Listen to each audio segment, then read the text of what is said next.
Well, do it live! Fuck it! Do it live! Welcome to Mouthpiece, episode 187, Thanksgiving week. We're going to talk about my horrible week in the NFL. My procedure that hasn't really worked so well so far. And whatever you want, the Mouthpiece is next.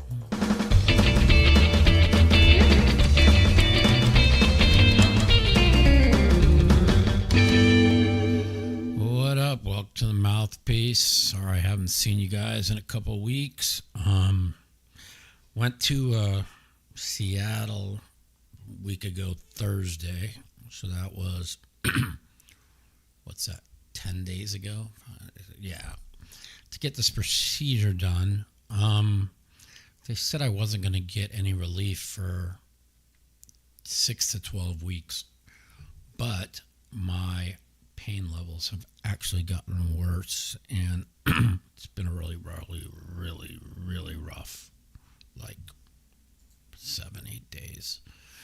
So I wasn't even going to come on tonight, but I have to say it's been a while, so I wanted to come on and say hi to everybody. Bad week in the NFL this week. I was a little bit worried that I had like 8 out of 9 dogs, and of course all the chalk favorites won except for the dogs that I had. So I ended up going like 4-6 in pick'em this week. I needed the Panthers to go 5-5, but my two best bets really never had a chance. Had Detroit. I laid the best line in the country at 10, went to 14, and they never had a chance. And I had the Bucs +7, and they never had a chance. So just one of those weeks where everything went wrong, and we lose. It's the first losing NFL week I've had in 8 weeks, I think. So haven't been able to play much poker. Haven't played any poker, actually. I was supposed to play a live stream Big O on Saturday at the Wynn, or at the Venetian, and I was in so much pain. I would have had to take my scooter down. Then I would have had to go across the walkway to get home, or to get out of there, which I couldn't go the walkway. You can't take your scooter up through the walkway. So I'd have been stuck at the Venetian. I was in so much pain, and so I decided to not play.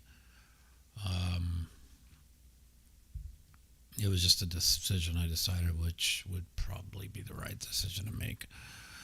So I didn't go play in a game where it was like a free 30 or 40,000, and I didn't play, and it's kind of really disappointed me. So, bad NFL week, bad pain, didn't get to play, haven't played at all at home because the game's been kind of full, and I've been in so much pain, I can't even think straight. And that's kind of what's been going on. Looking forward to Thanksgiving weekend.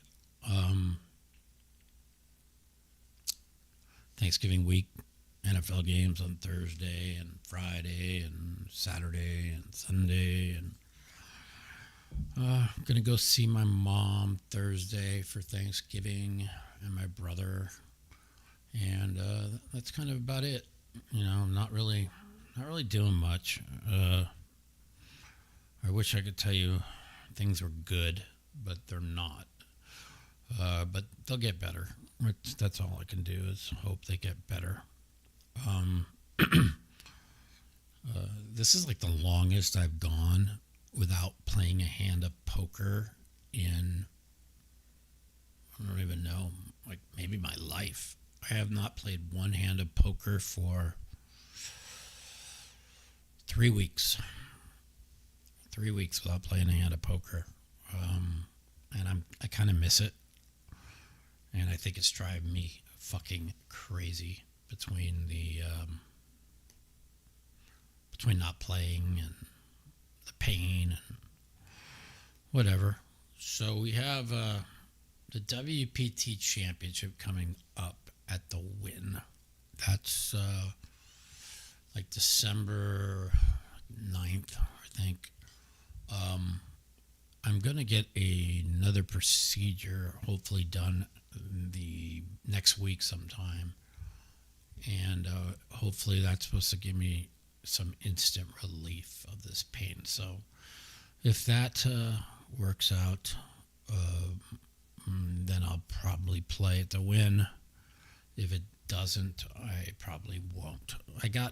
I literally got offered, except for my plane flight, a 50% free roll in the Bahamas for the room, for everything. And I was going to take it, but it's just, I can't even walk down my hallway without being in pain, so I don't even know how I'm going to be able to go to the Bahamas. So we'll see what happens. I'm sorry I sound like a real, like, I don't know, Debbie Downer right now. I'm so frustrated. It's really, really, really frustrating that I'm going through this. And then I had a chance to win the $65,000 Survivor tonight if Carolina could have won. And I watched Bryce Young from the 1 yard line throw it into like quadruple coverage on 1st and goal at the 1.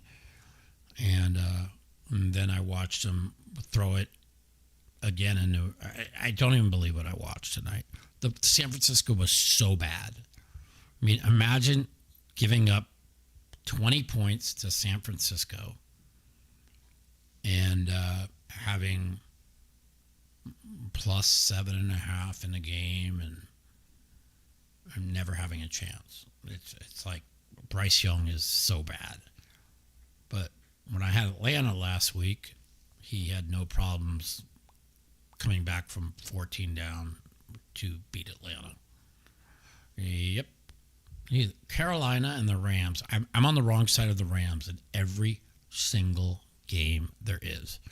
Like, I'm 16-8 now on my picks, and 5 of those losses were the Rams. I had the Rams when Indy had them. I had Indy when Indy was crushing the Rams, and the guy dropped the ball at the 1 yard line walking in for a touchdown, and somehow the Rams won by 7. I had the Rams against the Eagles up 26-6 when the Eagles somehow came back and won. I had the Rams versus San Francisco in the first time, where those were 3 of the losses. And of course, and then I had the Rams last week, minus 2.5 against Seattle, where they won 2.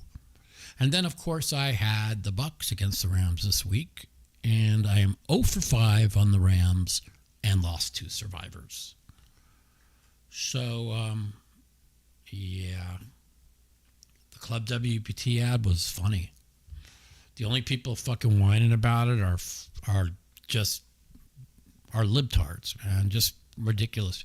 The girl that started all the shit was she's posting naked pictures of herself and then has the audacity to call out fucking WPT. What a joke. Oh wow.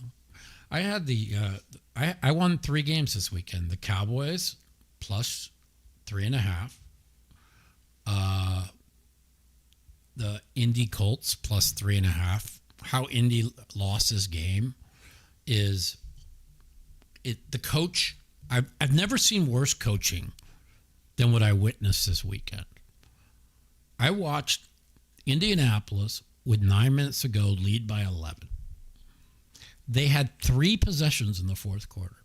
They went pass, pass, pass, pass, pass, pass, pass, pass, pass, and went 3 and out 3 straight times with the best running back in all of NFL. And then in overtime, he went run, run, run. Except on 3rd and 1, every single person in the entire country, including every person on the Kansas City Chiefs knew that they were going to run the ball to Taylor. So what did they do? They just, not only did they stack the box, they stacked the side that Taylor was on.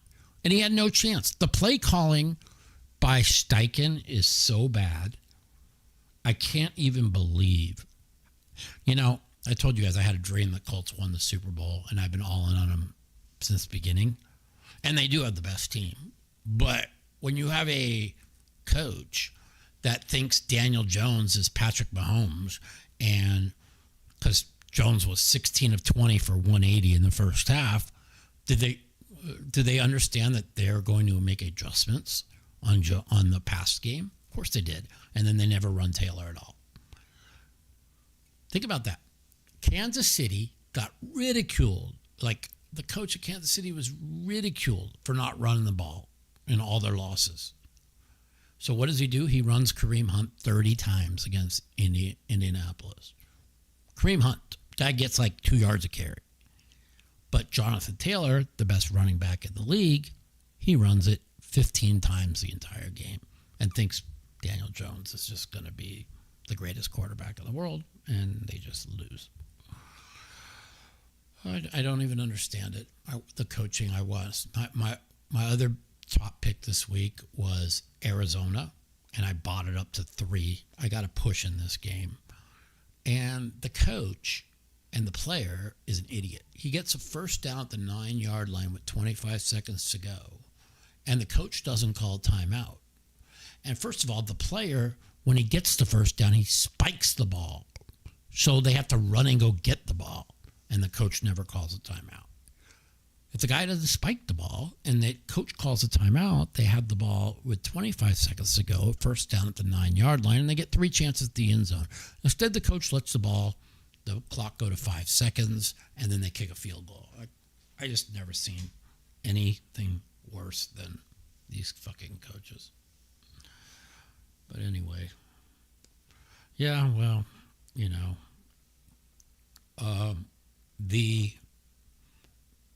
it was a really weird weekend. I mean, the favorites, the dogs that were supposed to win, the favorites all won. And the favorites that were supposed to win, like, I don't know, the dogs all won. Like, both 7-point favorites were just, Carolina. I mean, San Francisco was an abomination tonight. And they scored 20, and they cover 7.5 easily. It's comical. And then I had a feeling I was on the wrong side of the Bucs when the line was 6.5 and moved to 7.5. That was on me. I should have known when the line crossed, went from 6.5 to 7.5. They were the right side. Both of these 6.5 dogs that went to 7.5 won easily. San Francisco and the Rams. I don't know. It's like they know something. You know what kind of money it takes to cross 7 to 7.5? Pretty crazy. The Pats are not winning the Super Bowl. You can have 100 to 1 with me. They're drawing dead. They just lost their 2 tackles, including their rookie sensational left tackle for the season. And they're not very good. They've played the 32nd. They played the easiest schedule in the NFL. They're 32nd on strength of schedule. The Bears are 31st on strength of schedule. The Bears have beat 0 winning teams. Oh, wait, they beat 1, the Steelers. And they will not be a winning team here in a few weeks. So they'll be at no winning teams. The Pats have played, they have 10 wins, 8 against the 8 worst teams in the NFL. And then they're like, well, they did beat 2 winning teams. They beat the Bucs. The Bucs are 6-5, and just, they're terrible. They might win that division with a 8-10 record or 8-9 record. Who knows? And the only winning team they beat are the Bills, and the Bills are terrible. So,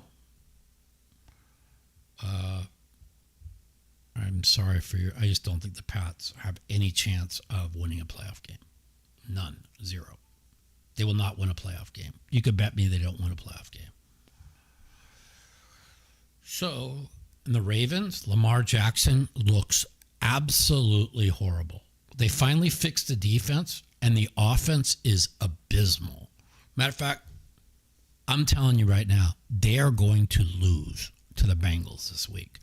Joe Burrow's coming back, and Burrow's going to put up 35. And I'm telling you right now, as bad as the Bengal defense has been, the Ravens offense has been worse. So I have a feeling that Ravens might lose this week, but we'll see. Okay, how much you want to bet that they don't win a playoff game? The Patriots. We could bet. You could email me. You could post whatever you want to bet with me, and we can bet that. Well, I said like 8 weeks ago it's going to be the Rams in Indy in a rematch in the Super Bowl, and I'm not changing it. I still think it's going to be the Rams in Indy. People want to brag, oh, well, Indy sucks. They lost by 3 in overtime and covered against the quote-unquote Super Bowl champion, greatest team ever, Kansas City Chiefs. And the only reason why they won is the coach is a fucking idiot. Indianapolis has a great defense, and they're good, man. What odds you get there? I mean, what odds are you going to give me? They're going to probably have the 1 seed. They're going to have the 1 seed, and they're not going to win a playoff game. Who are they going to beat? They haven't beat a team with a winning record except for the Bills. The Bills have lost to Miami, Atlanta, and the Texans. I've said since week 3 that they're the best. When they were 0-3, their defense was awesome. But I mean, you can't lose to these 3 teams and go anywhere. The Bills aren't very good. Their defense is terrible. I don't know, man. I think the Ravens are in deep trouble. I really do. I was on the Ravens. You know, I have them to win the Super Bowl before the season started. I picked them to win the Super Bowl. I did like a draft with somebody. We each took 5 teams. And we ended up each having 6 teams. And the funny thing is none of us have Seattle and none of us have Denver. So I like Seattle. I think they're the second best team in the NFL. I do. I think they're the second best team behind the Rams. They might be the best team. I mean, the Rams got 4 picks off of them. And Stafford, who is unbelievable, only got 130 yards passing. That defense is legit. They're good, man. Run the ball, stop the run. That's the name of the game. That is the name of the game.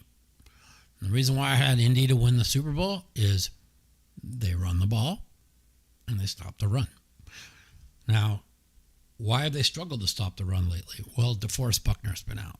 When Buckner gets back with Sauce and Ward on the outside, that defense is going to be unbelievable. So we'll see. I agree. You know, when you say Kansas City, Indy was robbed. They called 2 roughing the passer penalties on Mahomes that gave them 6 points. And they were comical. It was absolutely comical.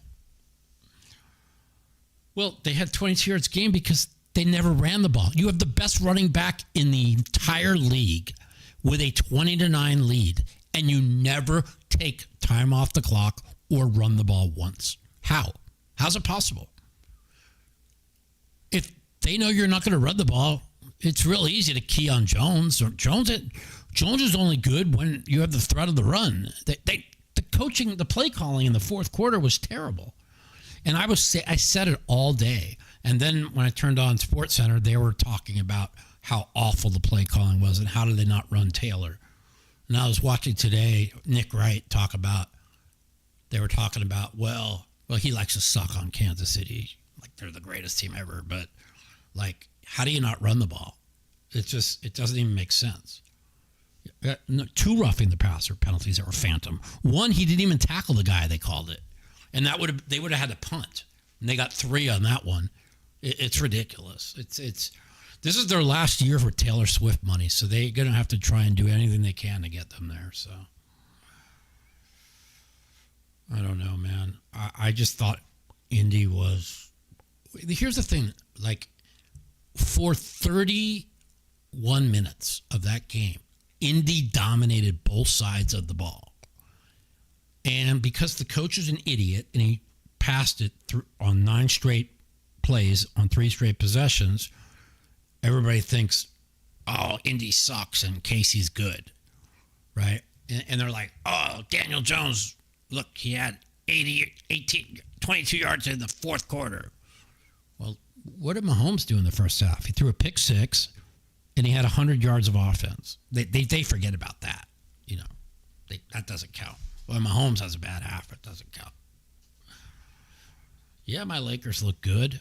Fuck, I told you guys, if DeAndre Ayton plays well, like he did in 2022 for the Suns, they're going to be tough. And I still think they're going to be tough. He's been playing great. Yeah, it was a fun weekend of football. I mean, I had the wrong side of. I mean, when you're wrong, you're wrong. You just admit it, right? But I thought that the 2 games I got a push on, so I ended up betting four games this week, and I bet some teasers. But I bet Detroit -10, never had a chance. I took the Bucs. I actually ended up taking 7.5, never had a chance.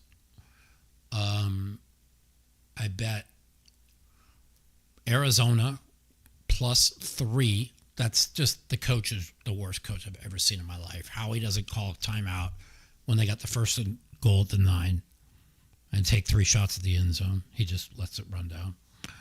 And imagine getting 3 picks and a strip sack fumble and losing at home to the Jags. And I pushed that game, and then I had the Bears +3, and I pushed that game somehow. Don't know how, but somehow I did. And there you go. No, I mean, I have the only. Me and my friend are going to buy a piece of some of the Circus Survivors because we want to have something to sweat the rest of the year. But it's Thanksgiving weekend, so you gotta find ones that have certain teams available. So we'll see. No, I'm not. I think she is. I never liked her, and she went from pro-Israel, and she took the far right anti-Israel stance. So the far right and the far left just hate Israel and they hate Jews, and so they deserve each other. And I'm not upset she's gone at all. Anybody that doesn't stand with Israel, I have no respect for. So, and they're just all lied to. It's so stupid. But anyways, yeah, tough weekend. I end up pushing, like I said, pushing 2 that I thought I should have won, and then losing my 2 big bets that I had that never had a chance. It's pretty amazing, like to lose, because I bet 2K on my big bets, and then I kept 1K on the others. So I lost 4,200 on my 2 big bets and only lost 1,800 for the weekend. So could have been a lot worse. Let's see what else is going on. Yeah, I really, really, really miss playing poker. Like, it's like I sit in bed and I just think to myself, well, what am I going to do? I'm fucking going crazy. It's just, hopefully, I'll get out of pain and start being able to play a little bit. But, so now you have, let's talk a little bit about Thursday, Thanksgiving games. I haven't really looked at the schedule yet much. I've looked at the Thanksgiving games, and I might be crazy here, and I am not a big Chiefs fan. I don't think they're very good. I think they're very average. But the fact that they're only 3 against Dallas, I mean, let's be honest. Dallas beat a horrible Raider team where they were playing all in for the kid that killed himself. And then last week, they played, I've been saying it all year, the Eagles' offense is broken. It's fucking broken. And they played an Eagles team that they spotted 21 points, and the Eagles didn't score. So they took a 21-0 lead 2 minutes into the second quarter and never got close to scoring again. So against that horrible Dallas defense that everybody's going to say, oh, well, they fixed their defense. No, they played the Raiders and they played the Eagles. And you can go look at ESPN.com. The Eagles have the 28th ranked offense in the NFL. We're 12 games in. It's ranked 28th. That's it. It is what it is. So, yeah, I really like Kansas City against Dallas. This game's really not as important as the Dallas-Detroit game is the following week, because let's just say Dallas loses this game. They go to 5-6-1, right? And Detroit, I mean, they don't have to beat Green Bay. Green Bay's defense is amazing. Let's say Detroit loses this week. Now they're 7-5. And then they go and beat Detroit next week. They'd be tied with Detroit with the tiebreaker. So,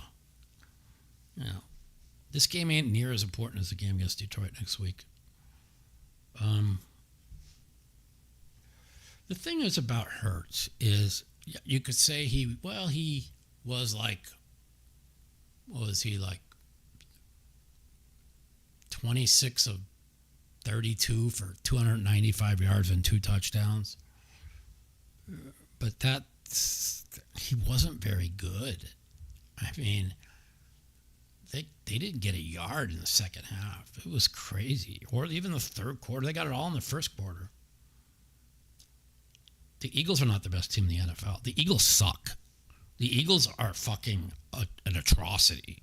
I mean, their offense is anemic. And their defense is, well, it was good in 40-mile-an-hour winds outside against Detroit. And it was good against the Packers. And the Packers are terrible. The Packers scored 13 against Carolina. The Packers scored 7 against the Eagles. I mean, the Packers, they 27-20. They didn't even have to beat the Giants. They had 17 offensive points last week against the Vikings.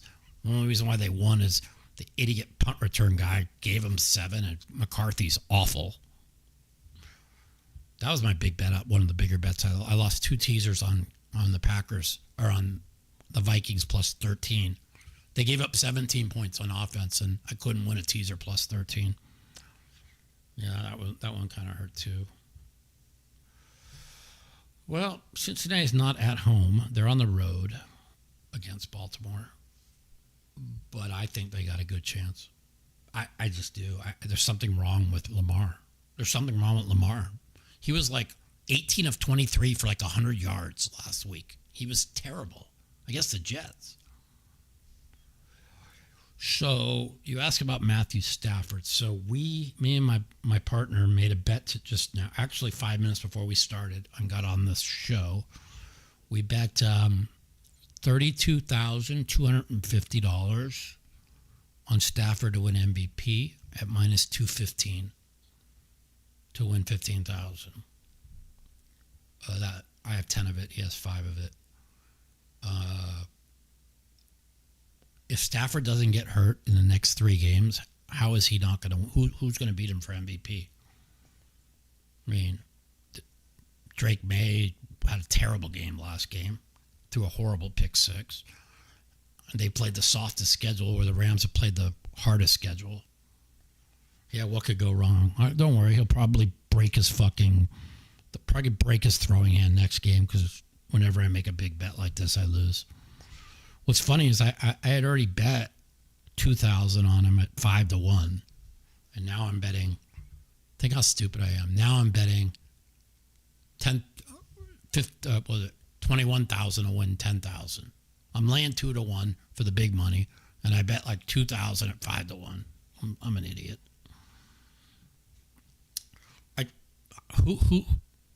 They say it's a 2-horse race. I don't see it as a 2-horse race. They're not going to give a rookie quarterback who played the easiest schedule in the NFL the MVP over Stafford, who's now thrown 28 straight touchdown passes without an interception. It's not going to happen. It's just not going to happen. I don't know. We'll see. The Eagles suck. They're the worst 8-3 team I've ever seen in my life. They were 4-2. They should have been 1-5. A.J. Brown's 100% right. If we don't fix the offense, we ain't beating anybody. You think the guy that, I don't know. I haven't looked what Bitcoin is today because I'm too scared to. What is it? Please tell me it's not below 85. That's all I'm saying. They're going to give it to Stafford because he's never gotten it, and he deserves it. There's no way they're not going to give it to Stafford. First of all, Allen, after the game he had against the Texans, and the soft schedule they played, he's not winning it. Mahomes has done nothing all year but throw pick sixes. It's up today. What are we up to? 88 maybe? 87? 88? Nice. Good. Because the Bitcoin crash, between that, me not playing poker, was mentally taxing on me. Nice. Yeah, well, they didn't give it to, you're talking about in the Super Bowl MVP. Yeah. They say it's a 2-horse race, but how is it a 2-horse race right now? How is Drake May? I mean, they do play a bunch of powder puffs the rest of the way, but it doesn't matter. He lost his left tackle. He lost 2 tackles as starting left tackle. That's why they struggled. There's no way they're going to give it to Drake May over the Rams, who have played the toughest schedule. There's just no way. The guy's got 28 touchdowns with 0 picks. He's got 2 picks on the year and 30 touchdown passes. Please. You guys should all go out and wherever you could find 215, 220. I mean, I think it's the greatest bet you can ever make in your lifetime. That's why I bet so much. You tell me how Stafford's not going to win MVP. I just don't think it's possible. I think if he doesn't get hurt the next 3 games, and then if he gets hurt and doesn't play the last 4, he still wins MVP. So all he has to do is not get hurt the next 3 games. And the Eagles' defense is okay. It's not. Their back-end defense has struggled all year. Now, everybody wanted to think it was fixed because of how they shut down Green Bay and how they shut down Detroit. And, I had Green Bay as my pick of the week that game when they lost 10-7. But I was worried. When they lost Tucker Kraft. That was fucking huge. And Green Bay is not very good. I mean, losing Tucker Kraft is massive for them on offense. They can't run the ball. And, so when you have nobody, and then they had the really bad weather game. So I'm not sold that the Eagles' defense is fixed. Their run defense, I think, is fixed. The guy they picked up from Miami just was a game changer for them. But the back end pass defense that has sucked all year. I mean, they got carved up by Dak Prescott yesterday. So everybody keeps saying the Eagles' offense will be fine. They'll get it together. We're 12 games into the season. You understand that? And they haven't been fine. They've played 2 good games this year. And not even good games. The first half against Tampa Bay, and we now see how bad Tampa Bay's pass defense is. And they played a good game against the Giants in round 2. And we see how the Giants just give everything away. So that's it. That's the only 2 good games they played. Against this now check this out. Against the Dallas Cowboys, between the second half against Dallas in the first game and the second half against Dallas in this game, they have a combined 3 points in basically a whole game against Dallas, who has the worst defense in the league. So all you people on I'm telling you, the Eagles are drawing dead to the Rams or Seattle. You got to remember, too, the Rams were 1 play away from beating the Eagles and going to the Super Bowl last year. If the guy doesn't blow that assignment on Carter, he's a walk-in touchdown, and the Rams are in the Super Bowl, and the Rams win it all. So Eagles aren't going anywhere. They're not going to be fine. Luckily, the tough part of the schedule is over. I mean, they play on the Black Friday game. They play the Bears, and the Bears are not very good. If they lose to the Bears, you will then be convinced the Eagles aren't going anywhere. So the Bears are 8-3. They lead the league in turnovers. When they don't get a turnover between the sticks, they have the 3rd worst defense in the league behind Dallas and Cincinnati. So we'll see. I am not convinced Dallas is better unless they beat Kansas City or they lose a close game like kind of like the Colts game, 20-17, 20-20. If I see that this weekend, I'll be convinced on Dallas. But beating the Raiders, who score against nobody, and beating the Eagles, who score against nobody, is not going to tell me their defense is fixed. Kansas City puts up a lot of points and a lot of yards. If they can stop Kansas City and win this week, then I'll be convinced that Dallas has a chance. So we'll see. Now, if Dallas loses 38-17, which is very possible, but I think Dallas will be in the game because Kansas City just played 2 brutal physical games in a row at Denver and at home against Indy. So they could catch Kansas City just weak. But we'll see. Anyways, what do you guys think of the... listen, this is one thing that I don't even understand. Maybe you guys could call in and explain this to me. How is it they destroy the strip for 4 months out of the year to get the strip ready for what they call a sport they call F1, okay? Where the entire race is decided by which guy who got the first or second qualifier gets a pass on the first turn of the first lap, and that's it. The race is over. And this is what people watch. And I was showing my friend, I'm like, look at the odds. How could this be a sport that people take seriously? Max was plus 110, and the guy with the pole was minus 125, and nobody else was less than 11-1 to win. And they're like, and now after watching it, and I will not watch it again. This is the 3rd time I've watched it. There is no passing. There is no pit stops. There is no anything.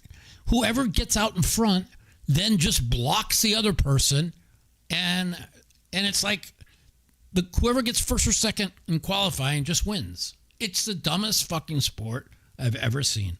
Ever.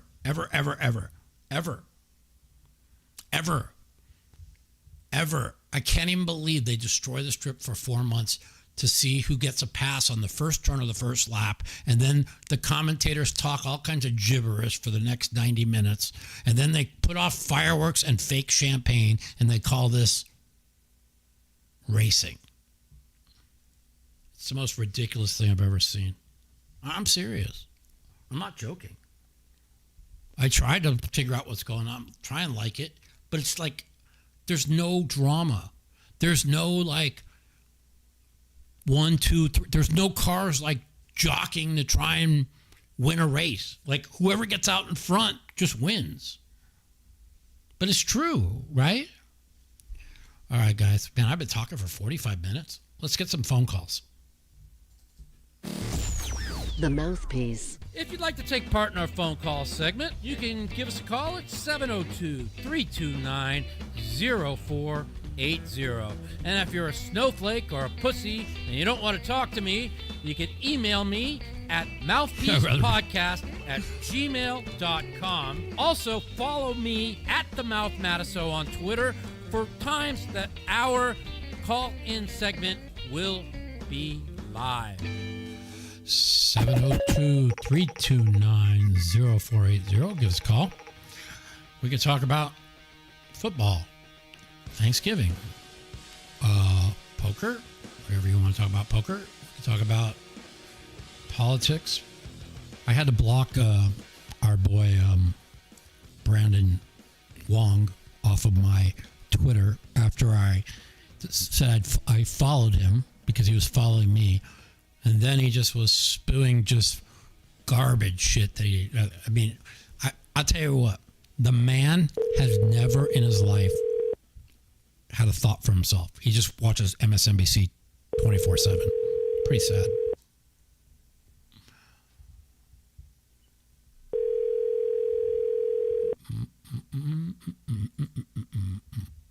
Hello. I guess you're not there. All right. Yeah, so anyways, he was just spewing like Epstein shit. Epstein. Welcome to the Mouthpiece. This is Mike. Hey, Mikey, what's up? What are you doing, man? How you doing? I followed your pick with all year. You've been talking about the Eagles being overrated, and Yeah. I followed the pick, and I hammered the Dallas money line yesterday for my biggest bet of the year. So I liked it until I watched the first quarter, and I said to myself, "Wow, this Dallas team is so broken," because they spotted them 21 points. Let's be honest. I mean, was it the biggest comeback in Dallas history or something Dallas after the first quarter yeah. or something like that? Yeah. But you know what? Which is a weird stat because that's only 3 scores. That's really strange that they've never come back from more than that. That really is. And, well, up until like this year, when you have a double-digit lead in the NFL, you're like 88% to win, unless you're the Giants. I didn't know that. Unless you're the Giants. Yeah. The Giants are 3-8 and or 3-9, 3-8, I think, and they had 5 double-digit leads in the fourth quarter. They're so bad. And yeah, that was the other one that now seems really obvious because the Lions just don't look very good overall. They are. How do you not take the Packers this week? I mean, they look like a disaster. Their offense. Well, how about next week, on Monday next week, where they're getting 7.5 against the Patriots team that's not going to be playing for anything, really, because they have 11 wins already. Who's that? Oh, well, December 1st, Giants getting 7.5 against the Patriots. I mean, Monday Night Football. I would take the Giants because the Patriots are not that good. They have beat no winning teams except for the Bucs, who won't be a winning team much longer, especially if Baker don't come back. And they beat the Bills, and we know what the Bills are. The Bills have lost to Miami, Atlanta, and Houston. I mean, and there's no reason why the Giants shouldn't have won that game yesterday. I don't know what the hell they were doing. Did you see the tweet? They could have went up 6 with 2 Did you see the left. tweet that Neighbors put out? He's 100% right. Yeah, he's dead right. Then he took it down, but he's 100% right. Are we trying to lose on purpose? He goes, you run the ball, you make them lose your timeouts, and if you don't get in, you fucking kick a field goal, and you're down 6 with no time. How can they possibly not kick the field goal? I mean, they had to kick a 60-yarder. Yeah, and I had a $1,500 bet on the Lions under 10 wins. If they lost that game, it was a lock. They were not gonna win 10 games. And you know what? And I was so worried because I knew how hard their schedule was. I did not take them over 10 wins. Helmuth did, but I didn't. I bet them to make. Oh, that's the other. That reminds me. I listen to the podcast. How bad? It's so great because I could just. I literally just fade everything Helmuth says. Everything. And he went 2-0 this weekend. Except for you. Yeah. Everybody except for you. No one has. They're the biggest squares I've ever seen in my life. They're a joke because they just jump on there and they just spoof shit that they don't. How about the one last week? What was the one that you had that was a 34-point winner that? I had the Jags. Yeah, the Jags against the Chargers. They were going East Coast, west to east, second time in 3 weeks with a bye coming up, missing their whole offensive line.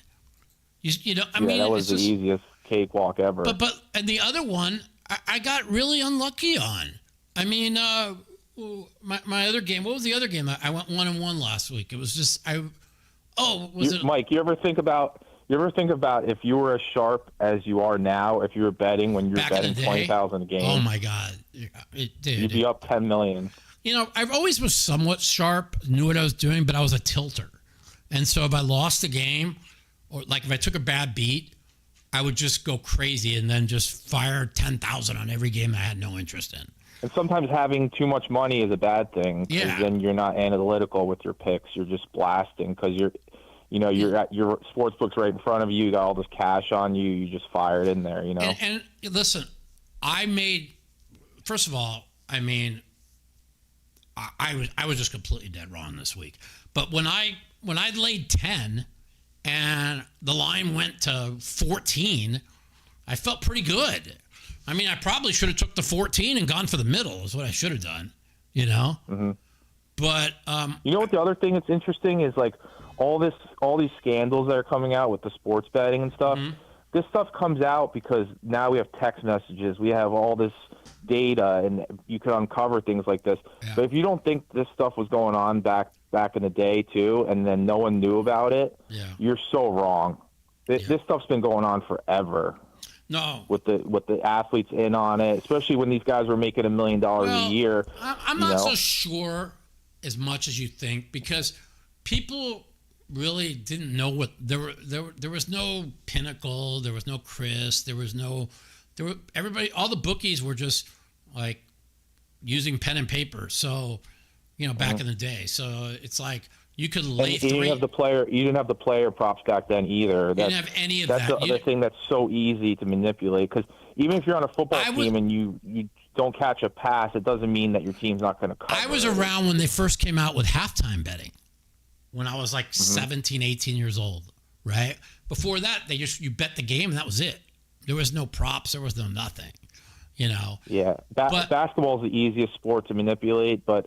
I mean, it is, and I know how it's been manipulated because I've been on the floor with certain big-time gamblers that know the NBA players, and they're like, make sure you don't win by more than 8.5, and then they start laughing and giggling.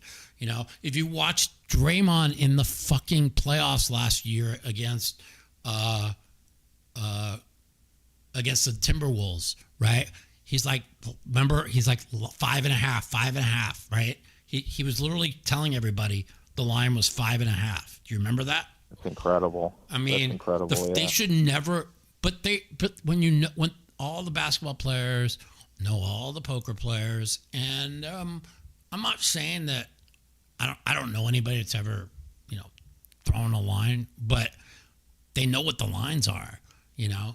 I mean, even the college. I mean, even the Paul Pierce thing, which is like a known thing that he would go to these poker games till 3 a.m. and then have a, like a game the next afternoon, and be hammered drunk and on drugs and then show up and still somehow perform well. But how many times was he in a poker game till 3 a.m. and then the next day he played terrible? I've played with him before. I've many a time. So, I know, dude. But I mean, the thing is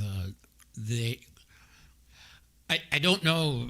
Like I said, I definitely wish I could tell you I knew of something that ever happened. But the fact that all the basketball players know all the poker players, and the fact that they're even calling out what the lines are is scary.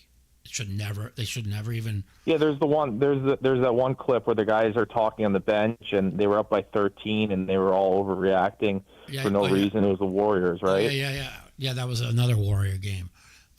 Incredible. But last thing, because I know you got other calls coming in. But I totally 100% agree with you about Formula One. The only reason that sport is popular is because of the Netflix show. Because I've tried so many times to get into it.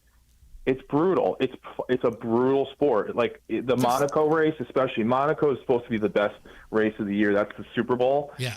99.9% of the time, whoever finishes in pole wins the race every time. But it's ridiculous. Like at least you watch the Indy races, Indy 500 or NASCAR. Like you don't know who's going to win. Strategy. There's strategy. There's pit stops. There's all these different things. Tires. This race the other day, the one guy didn't pit because he was trying to block the guy in fifth from passing his teammate who's in third. So he didn't pit, and he just kept blocking him the whole time. Like. That's the most ridiculous thing I've ever heard. The reality is that it's a sport that revolves around. It's just a rich person sport, and it revolves around everything besides the race.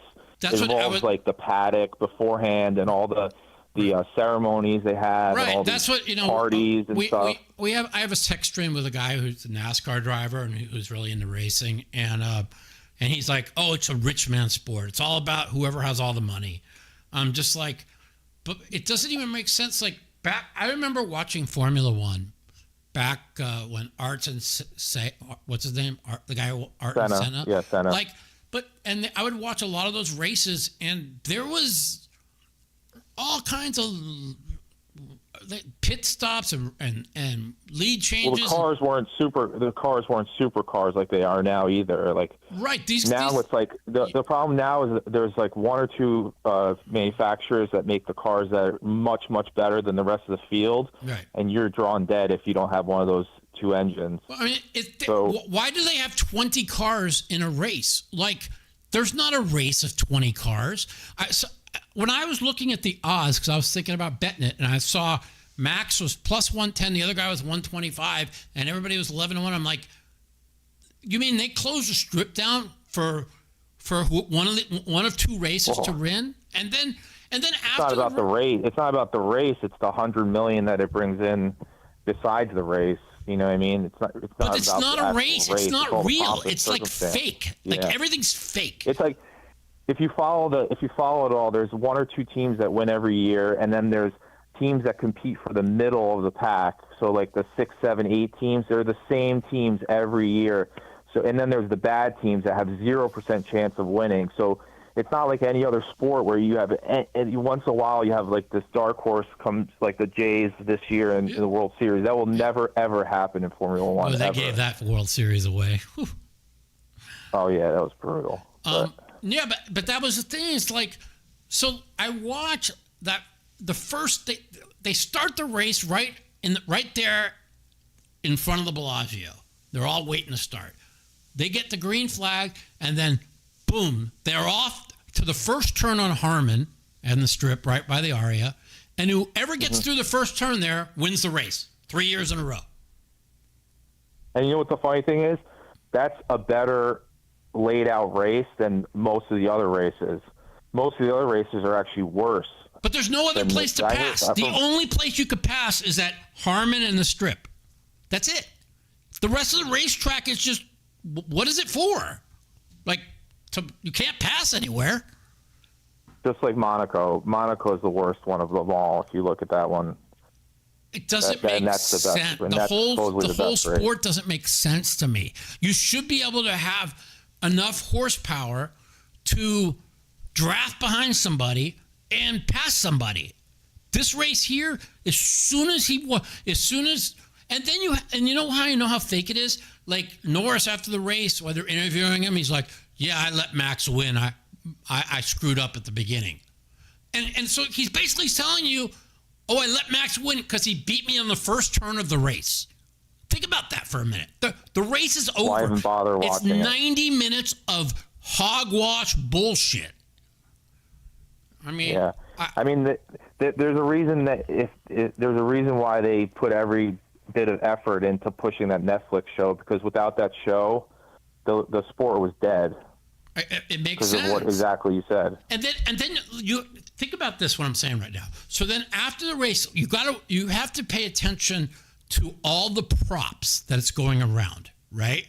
It's not a race, it's a production. There's no race, right? So after the race, like you watch Indy or NASCAR when they win, dude, those drivers are going crazy. They're just doing donuts. They're going crazy. After the race here, right, they all three got into a pink Cadillac with like Mickey Mouse pink sunglasses, and they drove to the strip for the production of and now they have the fireworks going off as they're driving to the strip, because it's all just one big production of, it's not even a race, it's all production. And then they get to in front of the Bellagio, they do their interviews, and I watched this is when I said to myself, this shit's fake. I'm watching the champagne, and they're all three shaking the champagne, and they like the guy who won didn't even want to be there. And the guy that is in second place doesn't even care because he knew he was going to be in second place. It's not like there's any drama to it. Right. As soon as he lost the first turn, he knew. And it's just, and then they have Mickey Mouse out there pretending to be the symphony to the fountains. And I'm just thinking to myself, this is all scripted bullshit. I'll never watch another race, by the way. It's complete garbage, yeah. It's complete garbage. Mike, you're playing WPT next month to win? If I get this procedure done this week or next, it's supposed to really help with this pain. The procedure I went to Seattle for, I knew it was going to take 6 to 12 weeks to work. But now the doctor in Seattle put in an order for me to get something else done that he says is going to really help. If that gets done, then I'm probably going to play. Like I said, I got a free invite. All paid, 50% free roll in the Bahamas, and I turned it.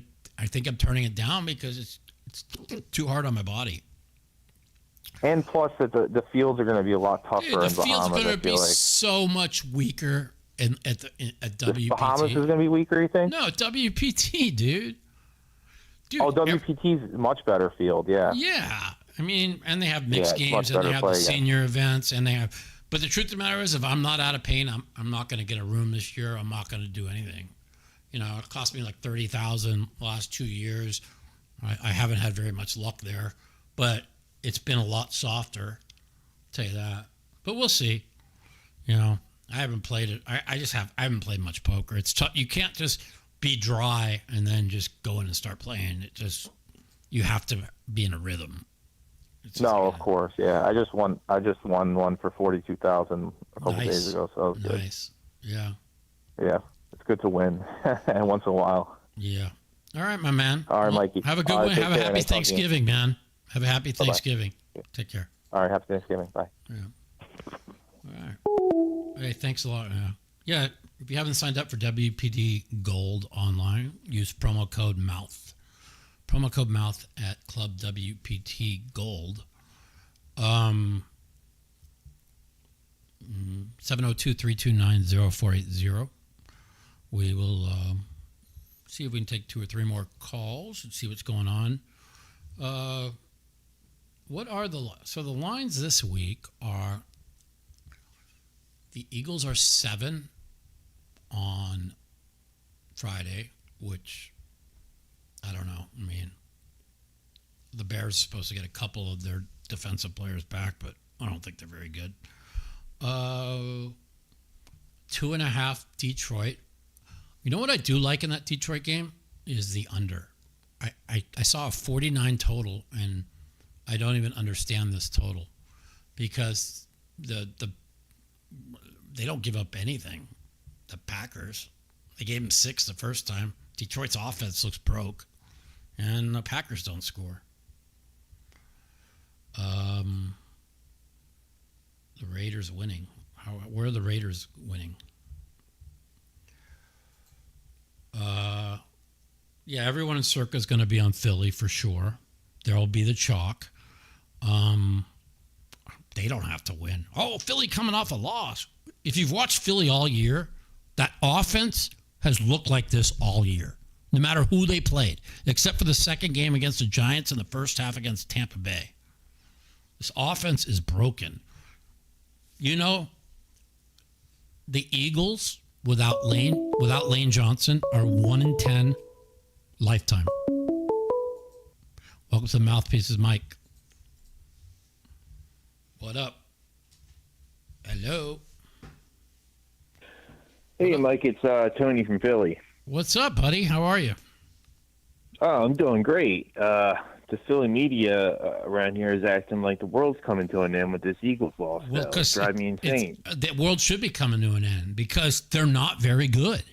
Everything that A.J. Brown has said had nothing to do with him not getting the ball and everything to do with the offense getting fixed. And you know what? He is 100% right. If we don't fix this offense, we are going nowhere. And he's 100% right. The offense is broken, bro. I don't think it is. I think it is. How is it not broken? They're missing because they scored one good game against the Giants in on their second game. They're missing a couple very important offensive linemen. That's why Barkley they got Jurgensen back this week, but they are they're 1-10 when Lane Johnson doesn't play. You know that? In 12 years. Yeah, I know. He's one of the best offensive linemen in the league. That's a huge loss. Correct. And they say he's not going to be back this week. So, I mean, I don't. He'll be back for the playoffs. Right. That's why I'm not too worried. As long as they get in the playoffs and they can get home field, I don't think anybody has a prayer against. Well, how are they going to get home field? Well, they said they just have to keep winning. They have to win out and hope the Rams only lose one more time at Seattle. I mean, the Eagles aren't winning. The Rams are really the only. The Rams are the only team that we have to worry about. Really, the Rams kicked the shit out of the Eagles the first game and lost. That was 26-6 in the second half. They needed 2 blocked field goals to even, and they needed the Rams to play as bad as they could possibly play. They crushed the Eagles that game and somehow lost. But if the Rams have to come to Philly, there's no way the Rams are beating Philly in Philly. They won't. And not if we're 100% healthy, and not if our defense is playing like this. There's no way. But you have to understand, like you keep saying, their defense is playing like this. They played Detroit, whose offense has been terrible for 6 weeks now. Okay, in a 40-mile-an-hour gusting weather, and so the defense looked great there. They beat Green Bay, who lost Tucker Kraft the week before. And if you watch Green Bay, their offense has been terrible every game except the game against the Cowboys. Everybody scores a million against the Cowboys, except for the Eagles. Green Bay's not like some chump team, though. They're not like a terrible team. They're the best defensive team in the NFC, I think. Well, besides the Eagles. No, beside the Rams. The Eagles' defense is ranked 15th. You know that. And their offense is ranked 27th. They lost a lot of players, and they just need a little bit of time to gel together. Listen, Jalen Phillips' fucking trade is massive for the Eagles because now nobody can run the ball on them. Okay, they now have three edge rushers, and they can't double Carter. So that's a mass. I know what I'm talking about. I watch enough. So being able to stop the run is what do I always say? Run the ball, stop the run, and you win championships. Okay. Last year, who was the best team that ran the ball? The Eagles. Who had the best run defense in the NFL? The Eagles. Who won the Super Bowl? The Eagles. Okay. Right, and they'll get back to that. It's just they always split with Dallas. Like, I kind of knew that they were going to lose to Dallas. I didn't know they were going to lose like that. Just hear me out. Okay. What team in the NFL this year has the best run game and could stop the run? The best run game and can stop the run. The Indianapolis Colts. Off the top of my head, the Colts. I was going to say the Rams. But you have to understand the Colts. The Colts make everybody sense. Thinks because the Colts gave away that game to Kansas City that all of a sudden they're not a Super Bowl contender. The best they're missing. It would be like you missing Jalen Carter. They're missing DeForest Buckner the last 3 games, and they've gone 1-2 the last 3 games. They have the best outside corners in the league with Ward and Sauce, and they have DeForest Buckner stop the run, and they got Taylor, who is the Barkley of last year. And let's be honest. I think the Colts are good. I don't have to worry about them because we're in the NFC, so they really don't bother me. But I think that if they were in the NFC and they had to come to Philly for a playoff game, they would get smashed. Yeah, but what's I don't believe in Daniel Jones in the playoffs. You don't have to believe in Daniel Jones, okay? Let me ask you something. What is Hurts? Hurts has been decent. He's been he's played well, but he's played bad. But they haven't won. They didn't win the Super Bowl last year because of Jalen Hurts. They won because they had the best run defense and the best defense in the NFL, and they had a guy named fucking Saquon Barkley.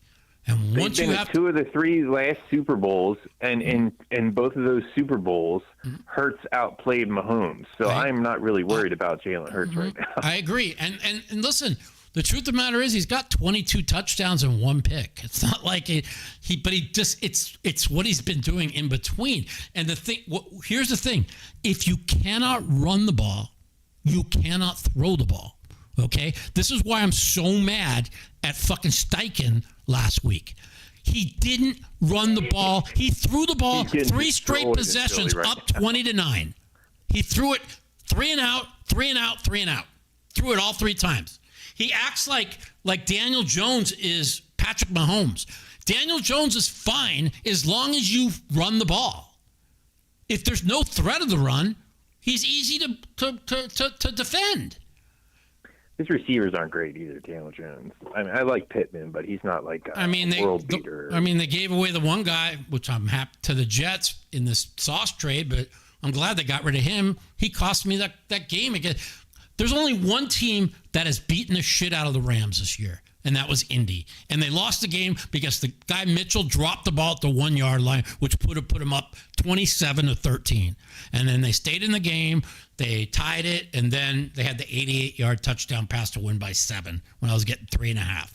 So instead of being up by 14, game over, where they could just run the ball, that's the only team that's beaten the Rams up this year, and the Rams won that game. The Rams look awesome, and they're getting better too. Like they're getting better every week. They're getting better. Okay, but the thing is, don't listen to the talking heads. Right, the talking heads are like, Indy's not a real football team. They can't beat a real team. Okay, they beat Denver. Okay, they had Kansas City beat, but the coach is an idiot. Right, they beat the shit out of the Rams and lost that game. The Colts are going to be there. The Colts are going to be there. When DeForest Buckner's back in and they can stop the run and they run the ball, stop the run, that's the name of the game. That's how you win. Why do you think Kansas City won last week? They got so much shit. They gave the coach so much shit for not running the ball. They had Mahomes the week before against Denver throw the ball 40 times. And think about that. They ran this 31-year-old fucking Hunt 30 rushes yesterday.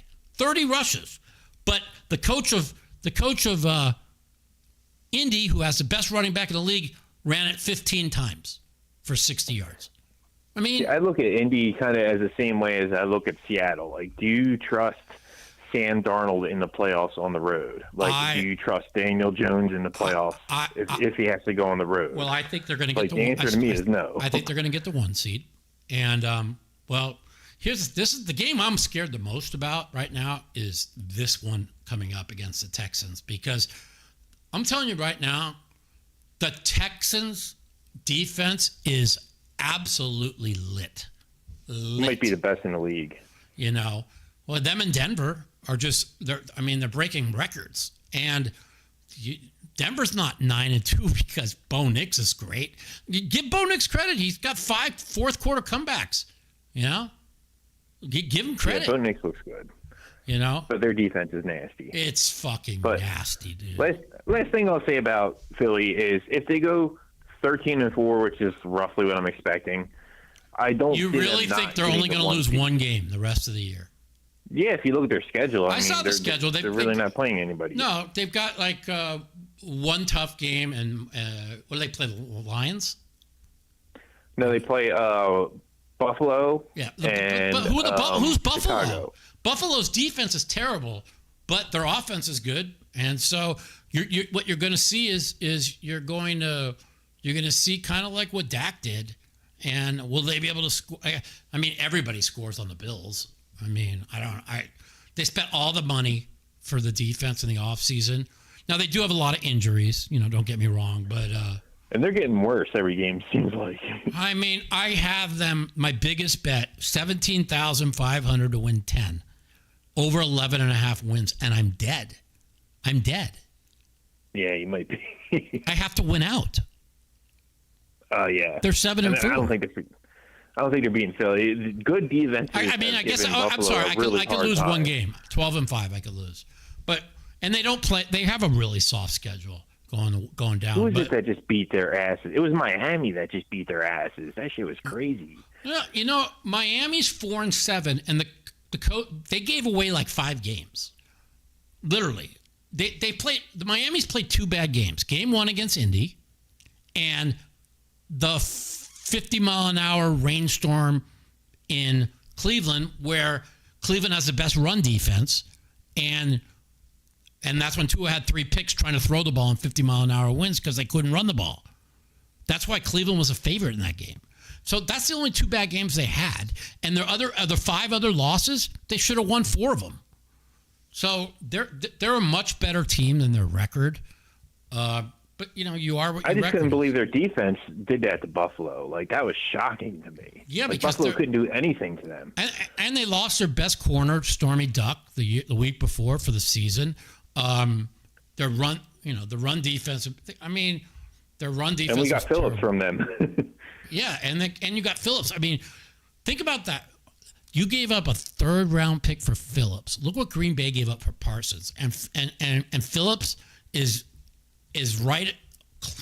He's not as good, but if the Eagles get to the Super Bowl, you could credit the GM for making that trade. That trade is a game changer, you know. Yeah, but they also, right, think about that, right? So at the trade deadline, they needed to do 2 things. They needed another guy opposite of Carter, and they needed a back end because the pass defense was terrible. So they get Zay Alexander for a 6th-round pick, and Zay Alexander just quits. Yeah. Think about that. But see, when they got that, right, I said, well, Zay Alexander can't be much. The Ravens' pass defense is awful, and they're getting rid of him. He must not be a Pro Bowler anymore. Well, I know why they got rid of him, because he didn't want to play hard, and he just quit. Yeah, Ravens look terrible, too. Oh, my... Dude, the Ravens are going to lose to the Bengals this week with Burrow coming back. I know the Bengals' defense is not very good, but Lamar looks absolutely terrible. How are they... Yeah, and Derrick Henry's losing a step, too. He lost a step. Lamar looks lost. And the defense is fixed, but it ain't going to be fixed against Burrow. The fucking Bengals put up 27, 25 blindfolded.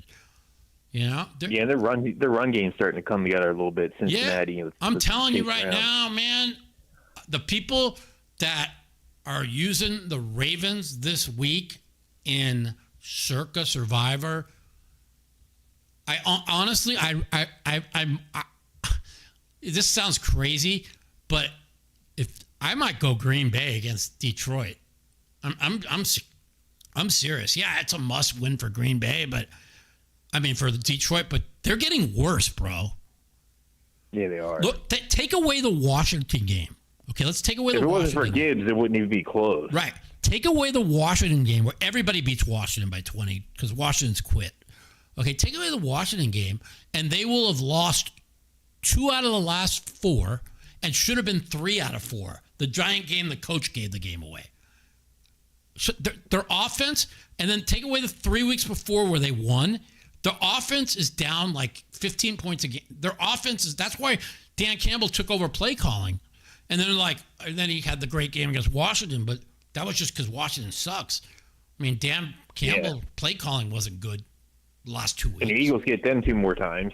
They get Washington twice to close out the season. Yeah, well, those are 2 wins, guaranteed. Yeah, those that's are what I'm saying. I'm only worried about like 1 more loss this year. Well, like bring up the Eagles' schedule to me real quick. I mean, I know off the top. I'm pretty sure I know off the top of my head. Chicago, Buffalo, Washington, at Buffalo twice, or at and home? Then are they at home or at Buffalo? They're at Buffalo. That's and then that's I think a loss. Seattle's in there. I think you're right. They do play Seattle, right? Yeah, at home. I'm pretty sure.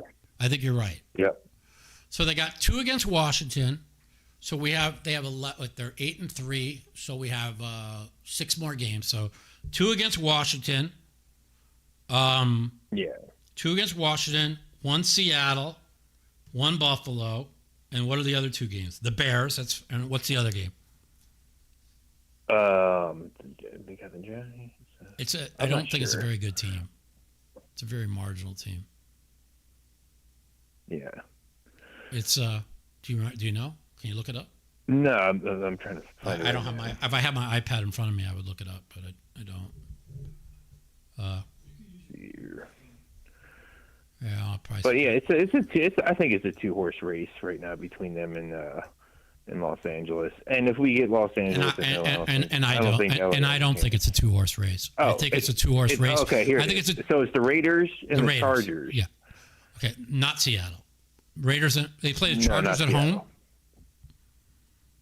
So they play the Bears at home, Chargers on the road, Raiders at home, and then the Bills on the road, and then and then Commanders twice. So the Chargers on the road, that is all going to depend if the Chargers get their offensive line healthy. That's why I thought they were going to be better. They fell. No, it's all injuries, bro. It's all injuries. They lost 5 defensive. Actually, they got their defensive people back, but they lost Joe Alt and 4 offensive linemen. Okay, Alt's out for the season. They replaced him at the trade deadline with somebody they got from some decent team, but he's not that great. Becton got hurt too. I'm pretty sure. But they're supposed to get 3 of the 4 offensive linemen back. Now I don't know this week. The line only being 9.5 tells me that none of those guys are going to be back this week. And so, like Herbert is releasing the ball the quickest in the NFL, 2.2 seconds. But that had to catch up to him. And I knew that's why I loved Jaguars 2 weeks ago, was second trip west to east for the early game, missing all the offensive linemen, and Herbert had just the worst game ever. And remember, they lost their top 2 running backs too, But yeah, they do. So that looks all right. But if you look at their defense compared to Denver and all the best, they're a top 5 defense. So it depends if they get healthy. If they need the game, at home, I think they beat the Eagles because the Eagles, I just think there's something wrong with them. I think at Buffalo, Buffalo should win at home, but the rest are. The only reason why they're going to beat the Bears this week probably is the Bears were without 5 starting defensive players last game, 2 linebackers and their 3 back end and the fucking. But what does that mean if you can't block anybody up front, right? Yeah, hopefully the Eagles' offense gets back on track. You do know that the Bears, if they don't get turnovers, this is an incredible stat. So they lead the league in takeaways at 28. Yeah, I saw that. That's wild. Okay, but when they're not getting takeaways between the sticks, they're the third worst defense in the league behind the Bengals and Dallas. Think about that. Yeah. And they haven't had a good defense in years.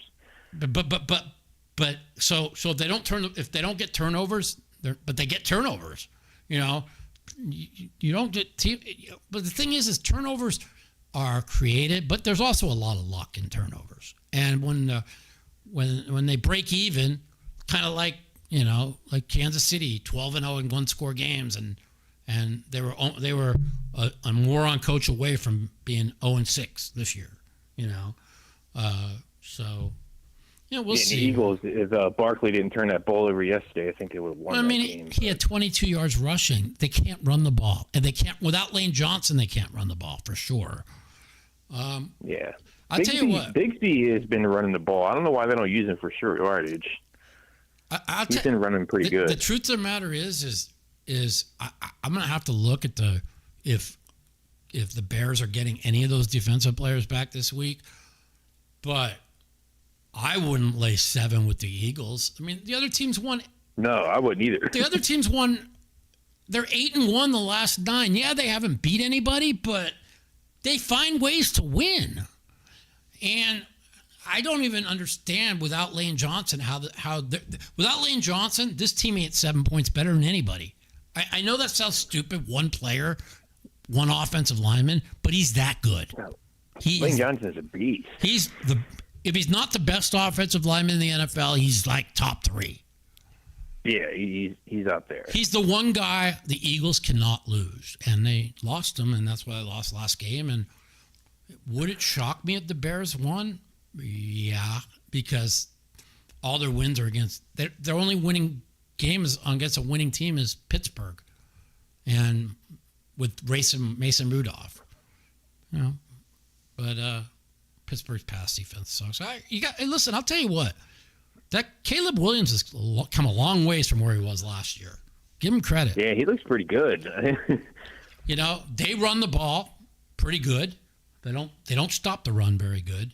But if without Lane Johnson, then they can't run the ball when he's not in there.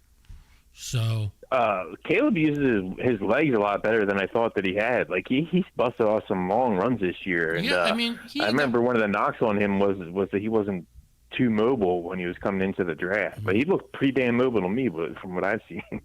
Yeah. Like one guy just said that after the Bills are cooked after this week, they're going to get those guys. They should get some of those guys back. I don't know exactly the status of them, but yeah, the Bills defense has just got so many injuries. But I mean, they let Mills go up and down the field on them. I mean, the first half. I have to look at the Rams playing a hard division, man. Yeah. I mean. So I could see them losing 2 more games. Well, they got 2 more against Arizona. After the Arizona coach is so bad. They're not going to lose any game. They got the Panthers. The Panthers and stink. They got the Lions. Did you watch the Panthers tonight? They got one tough game at Seattle. That's it. Yeah. Carolina was not terrible. Oh my God! Did you watch them tonight? I needed them to win my Survivor tonight. Did you watch how bad they were? Did you watch fucking what Bryce Young did? First and goal at the 1, he had a walk-in touchdown. He threw it into quadruple coverage. San Francisco played as bad as they could play today, and they still won and covered easily. Yeah, the Panthers' defense can give some teams some. No, the Panthers' defense is good. It's very improved, but Bryce Young, it's like, fuck. He had one good week against last week when Atlanta was my number 2 pick. And they somehow so found all the Rams got to do is lose to either Detroit or Seattle, and then the Eagles will have home field again, and then it's a wrap. The Rams play Detroit?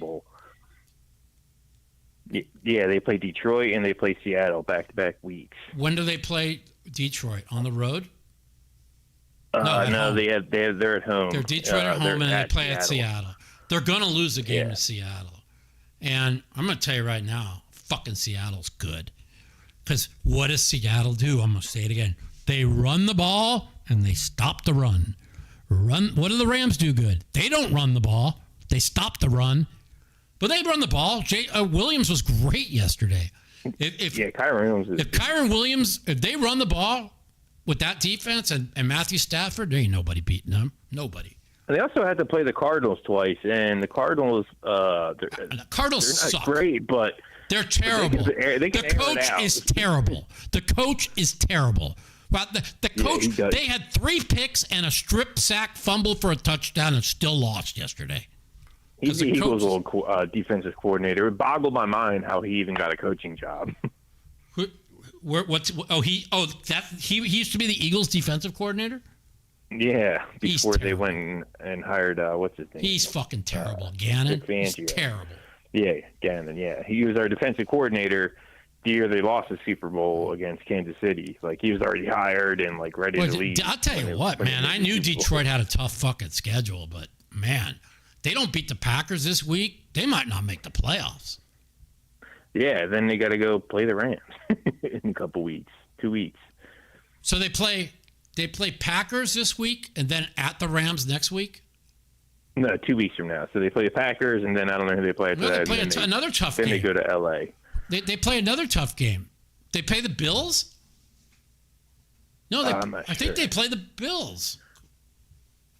I thought Detroit was going to be like a beast this year. They kind of surprised me with some of these losses. Yeah, I mean, I wish I had my iPad here. I don't know how to open it. Oh, here, I can open it here. Never mind. Oh, no, I can't. I'm so bad. You looking for the Lions schedule? No, I was looking for. I wanted to. Hold on, I got it. Oh, they play the Cowboys after that. Yeah, that's right. So that's going to be like basically for a playoff spot. So they play the Cowboys at home. They're not going to lose to the Cowboys. The Cowboys' pass defense sucks. Yeah, especially in their dome. Yeah, they're not going to lose that game at home. So it's a big game against Green Bay because they're going to lose at the Rams for sure. And they're going to win the division, or they have to win this week. I don't know, man. The line opened 3 and moved to 2.5. That's everybody. We're also. What do I always say? Don't let your eyes deceive you. Okay, I said last year, Kansas City was not a very good team. They're way better this year than they were last year. People are comparing us to Kansas City from last year. Dude, I keep hearing that over and over again. And they're 100% right. That's exactly what you guys are. Okay? Exactly. They're 100% right. Whoever says it, they're right. They might, but they don't have the defense Kansas City had. They might. The Jalen Williams pickup was used, but the back end sucks. And Dak carved them up. That's exactly what they are. They're the Kansas City. We got carved up after we had a couple injuries. I think we would have won that game if Jackson didn't get hurt. And but think about if the Rams didn't spot them 21 points, okay, and if the dumb coach doesn't challenge the guy that they called roughing the punter on, insisted he got a piece of the ball, and he did. All they had to do is challenge that, and that gave. By the way, they would have had first down, and they would have. That was another 14-point swing. I mean, let's be honest. The Dallas kicked the shit out of them. Take away all the mistakes in the first half, and Dallas kicked the shit out of them. And it was shocking, no, because they were missing Lane Johnson. You know what was shocking is the way they got 21-0 and then 24-21. You know what I'm saying? But we'll see this week. I mean, the Bears are not very good, but they find a way to win. You should hear the people on the radio around here. They're ready to flush the Eagles down the toilet. It is insane. Well, I called him today and gave him peace. My agent lives in Philadelphia, diehard Eagle fan, goes to all the games, and we text each other every week. And he says, "We stink. We're terrible. We are zero chance we're going to the Super Bowl." And he said it every week. If we don't fix what? Because they can't, dude. We're 12 weeks in. And the offense. Here. I'm gonna read this off to you. Are you ready for this? Here, this will make you laugh because I looked at this yesterday. It probably sounds just like all the other radio hosts around here. No. I'm going to read this off to you because you have to. Where's ESPN.com? I just want to go to fuck it. I don't want to bundle. Here, just give me. I don't want to get ESPN. I don't want to pay for it. Just where the fuck does it open? ESPN.com. They're the only teams with a worse offense than them. The Titans, the fucking. I got to show you this. The Titans, Cleveland, the Raiders, the Jets. What, in like the fourth quarter or something? No, for the whole season. No. Have you watched your team this year? Yeah, I didn't think it was. I didn't think they it was are bad. Ranked 27th. They're the 5th worst. Really trying to think of excuses. I can't think of any right now. I just want to fucking. I don't want to sign up for ESPN. I just want to go to ESPN.com. I never. I don't pay for it on my computer. What the fuck? Whatever. You don't pay. I don't pay for any of that crap. It's all ripped off. I don't pay for anything, dude. Fuck these fucking people. Yeah, that's why I don't feel bad when I pirate stuff. Dude, I got a box. I got a box that's not even pirated. It's actually legal. $350. You get it. You watch everything. I think I'm gonna pay these fucking. That's a pretty good deal. Fucking. Oh here. Oh, here's the regular ESPN. Okay, I found it. So like. Look at this fucking shit. So let's just go to NFL. What team were we talking about? Oh, stats. NFL. Here, let's go to stats. Here, this is who your team's got a better offense than. Here you go. You'll get a fucking kick out of this. Here we go. Team and offensive. Here we go. So the Dallas Cowboys have the number 1 offense. They have now overtaken Indianapolis, who now has the number 2 offense. The Bills are 3. The Lions are still 4. That's by the way, that's based off like 2 50-point games early in the year. No, this is over the whole year. Total points. This is just who's got the best offenses. The Lions, Kansas City, we know has been great. The Bears, they've been great. Seattle, they've been great. The Patriots, they've been great. The Rams, we know how good the Rams have been. Okay. Wow, right. San Francisco comes after the Rams. Yeah, the Giants put up points. The Chargers. And now we just start to scroll as we start going down the list. Really? Is it really going to fucking freeze on me, this motherfucking computer? Yeah. But if you look at the Eagles on paper, you're not taking any of those teams over the Eagles, minus like a couple of those. The Titans, here it is, bro. Dude, there's nothing to say here. This is you're just gonna have. We're 12 fucking games in, okay? 12 games in. There's no. You don't get to decide. Oh, we're not that bad. Oh, we're gonna come together. We're 12 games in. You're gonna come together by week 6, by week 7. You're 12 games in. You haven't come together. Yeah, I mean, we have a history, though. This offense has a history of being elite. I don't think that's a coincidence. I think we can get back to that. You haven't ran the ball all year. Barkley has been they're not going to, you don't all of a sudden just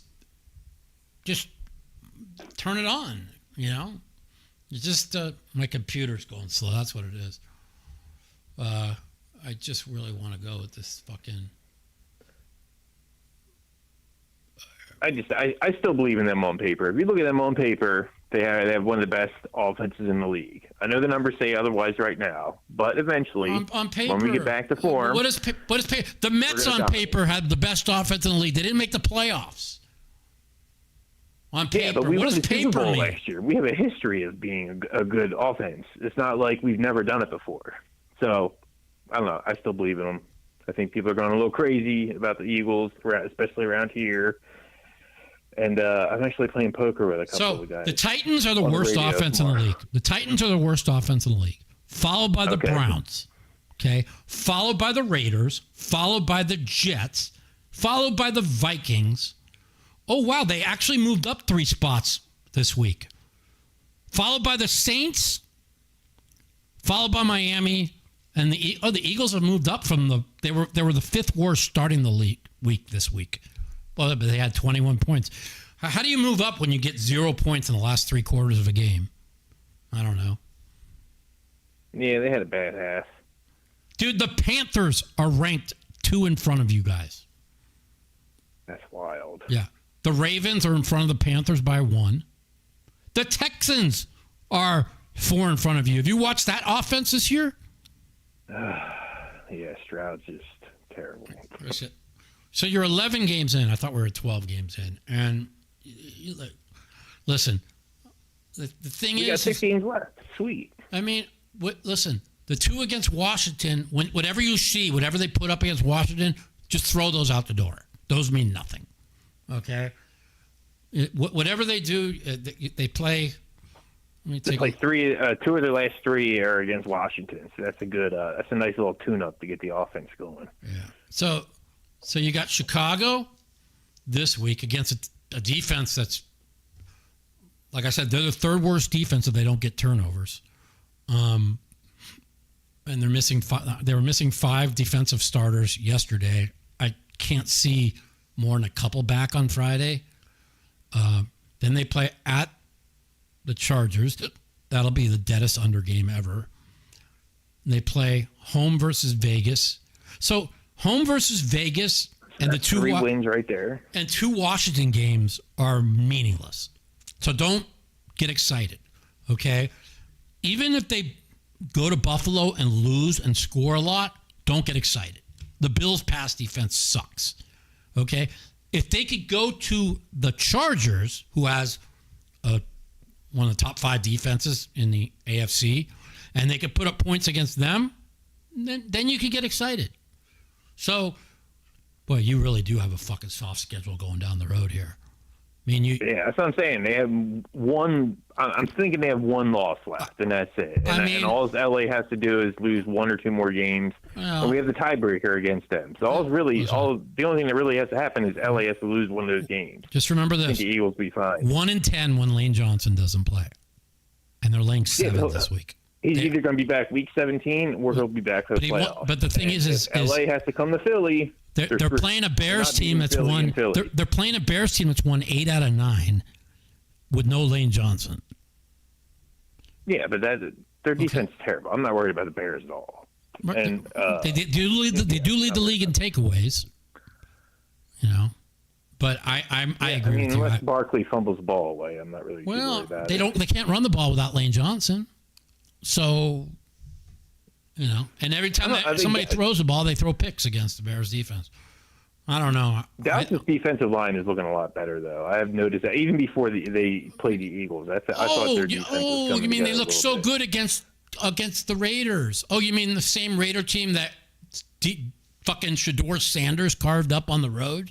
Stop. The Raiders are fucking horrible. They fired their offensive coordinator, the highest paid offensive coordinator in the NFL. They need to fire everybody. They're awful.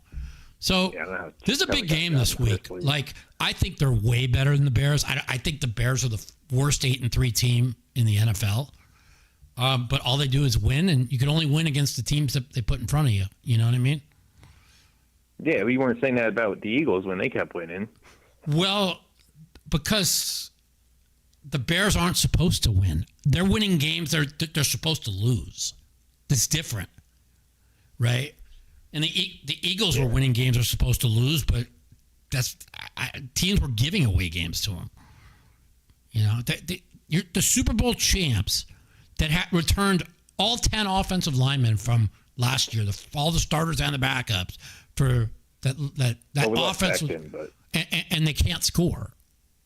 I mean, they can't score. Look who they scored against. They scored against who? Against the Rams. They were down 20. They were down 26-6 in the second half. Do you really count that? Okay, the only one they really scored against was Tampa Bay in the first half, and they scored 7 in the second half. That was the Bucky Irving fumble where they were going in for a touchdown, the Bucs, and it was a 14-point swing, and that was the only 7 they scored in the second half of that game. Against Denver, they scored. So that it seemed closer than what it really was. They ran the Bucs out the building in the first half. In the first half, I said that that was they played two. They played the good game against the Giants in Game 2, and the first half against Tampa Bay. That's it, right? Denver, they got 3 points in the second half, and got outscored 14-0 in the fourth. And that was also a bad call by the refs. They should have beat Denver, but. Okay, continue. I watched the game. I thought they were outplayed badly in the fourth. The Giant first game, they got destroyed. So they got 17. So they scored the game against Kansas City, Game 2, that they won 20-17. That was the one that the guy, he threw it right into Kelsey's hand, who knocks it in the air. And instead of 7 for Kansas City, it went 7 the other way. And they held Hurts to 100 yards passing, and the team had 165 yards total offense when they won that game 20-17. The Dallas game, great defense. The Dallas, we could all agree until maybe the trade deadline 3 weeks ago, had the worst defense in the NFL, right? They scored 3 in the second half against Dallas, and Dallas scored 0. Now, I'll credit that to the fake lightning storm where they had to have the 40-minute delay after the half. So, I took it away. But the Kansas City game, the offense was terrible. The Ram game, the offense was terrible. The Tampa Bay second half, the offense was terrible. The Denver game, the offense was terrible. The Giant game, the offense was terrible. The Viking game, the Vikings. These are all good defenses that you're listing, too, by the way. These aren't just like crappy cakewalk teams that they're supposed to be. Dallas is a great defense. They're ranked second to last. Okay, besides Dallas. Okay. And who Tampa Bay, better league? Tampa Bay's defense is horrific. The the Giants. I mean, the Giants' defense has been good sometimes this year. It depends. The Vikings, the Vikings have a good defense. They just can't score. I mean, maybe you're right. Maybe they've played no defenses. Look at the. I mean, I don't know. Do you think Detroit's got a great defense? They let fucking Jameis Winston fucking have 20 in the first half. I think they do have a good defense. And then while I was watching the game, I was like, dude, I really don't want to play these guys in the playoffs. In Detroit, if it's in Philly, I think we smashed them. But Aiden Hutchinson was getting in the backfield every single play, it felt like. I mean, scary. That dude's scary. I think Detroit was so. Here's a mistake I made last week, as Detroit is my best bet. And I laid 10, and the line went to 14. I thought they were playing the Vikings on Thanksgiving. If I knew they had the rematch with the Packers on deck, they were always going to be. They weren't going to bring full effort with the Packers on deck on Thanksgiving.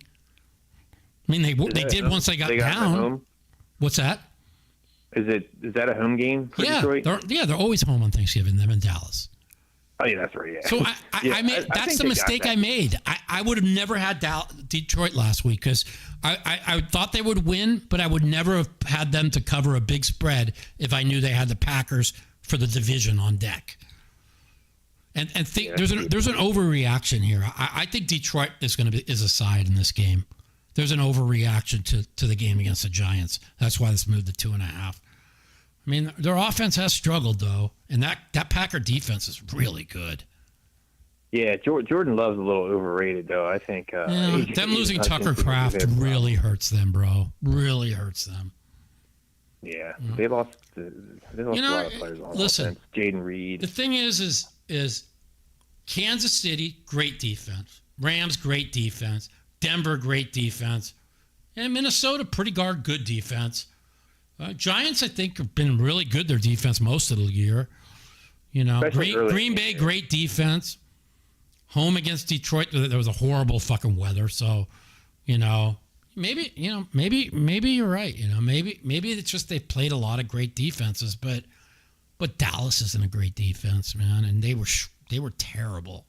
But it's also a division game. Like, we always split with Dallas. Like, people are so bent out of shape about losing to that. Well, it's not that. It's just like split with Dallas. You can't just say, "Well, Dallas made the trade for Williams at the trade deadline from the Jets, and they picked up somebody else, and now Dallas went from the worst defense to a great defense."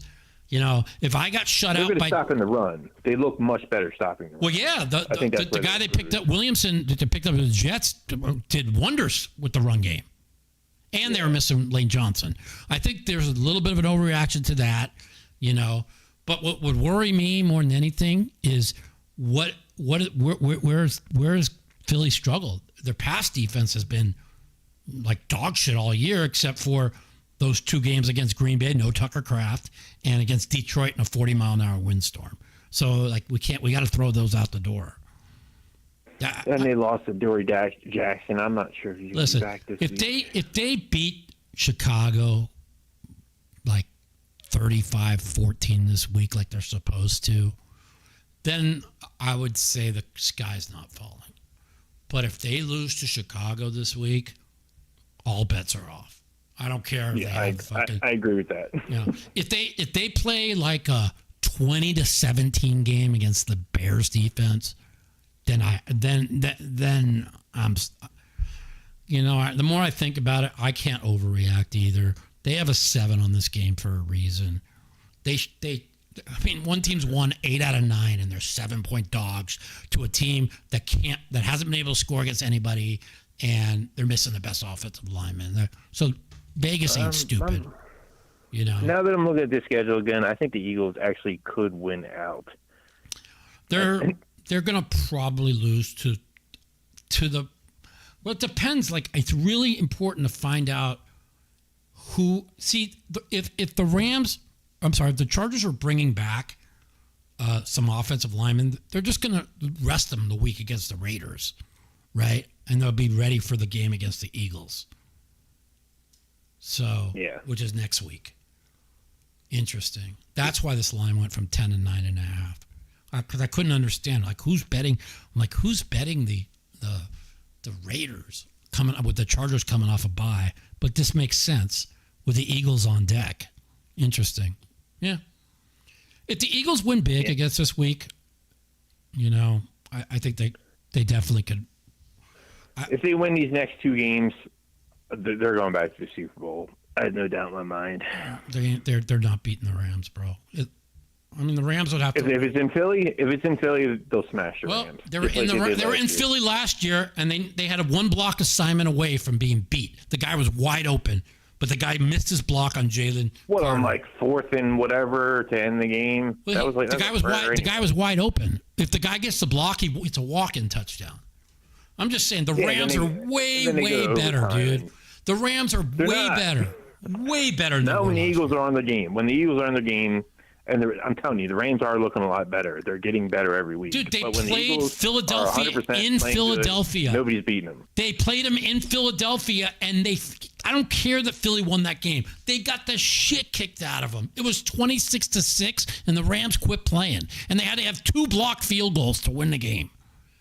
That was in Philly. You're talking about this game in the regular season game a few weeks ago. Yeah, and now you're like, they're going to kill them in the second round? The Rams are 10 times better now than they were earlier in the year. Yeah, but if they have to play in Philly in the elements, the Rams don't play good in elements. Matt Stafford does not play good in elements. Yeah, maybe. Unless they can run the ball, then I don't know. The Rams are 49% to get the 1 seed right now. So, I don't know, man. The only loss I see for the Rams is against in Seattle. And I'll tell you what, man, like that's just the only loss I see. Okay? At Panthers, that's a win. At Cardinals, that's a win. Home versus Lions, that's a win. At Seattle, that's a loss. At the Falcons, that's a win. Home versus Cardinals, that's a win. Division games are always a little weird, too. They could lose one of those Cardinals games. Like, we lost to the Giants. Nobody expected that. Yeah, but the way that the fucking Arizona's lost, 4 or 5 in a row? 4 in a row since they beat 3 in a row since they beat Dallas. And they had lost 5 in a row. They've lost 8 out of 9. Okay. Yeah, Brissett's airing it out, though. They can put up some points. And they have Trey Benson coming back, which will help their run game. I'm not saying there's a lot. The coach is so I'm saying bad. There's a chance. The coach is so bad.